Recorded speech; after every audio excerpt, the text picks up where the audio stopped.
वज़ीर आला रेवंत रेड्डी ने भद्राचलम में इंद्रम्मा हाउसिंग स्कीम का आगाज किया, जो कांग्रेस की 6 जमानतों में से एक है। इस स्कीम के तहत जमीन के मालिक और मकान बनाने के अहल अफराद को 5 लाख रुपए की माली इमदाद मिलेगी। इस मौके पर मुनक्किदा तकरीब से खिताब करते हुए वज़ीर आला रेवंत रेड्डी ने कहा कि इंद्रम्मा हाउसिंग स्कीम के आगाज का मकसद माशी तौर पर कमजोर तबकात की आवाम को मकानात फराहम करना है।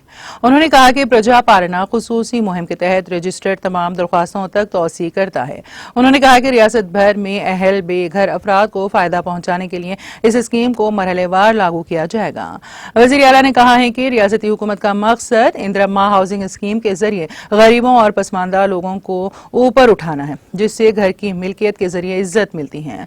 उन्होंने कहा है कि इंद्रम्मा हाउसिंग स्कीम के तहत हुकूमत लोगों को अपने रिहायशी प्लॉटों पर मकान बनाने के लिए 5 लाख रुपए की माली इमदाद फराहम करेगी। मुस्तहिक गरीबों को मकानात की मंजूरी दी जाएगी और सिर्फ अहल अफराद ही इस स्कीम से मुस्तफिद होंगे। इस मौके पर डिप्टी चीफ मिनिस्टर भट्टी विक्रमार्का ने भी खिताब किया। तकरीब में रियासती वुज़रा कोमट रेड्डी, वेंकट रेड्डी, उत्तम कुमार रेड्डी, सीतक्का, कोंडा सुरिका, अरकान असेंबली के अलावा दीगर कांग्रेस कायदीन और कारकुनों की कसीर तादाद मौजूद थी।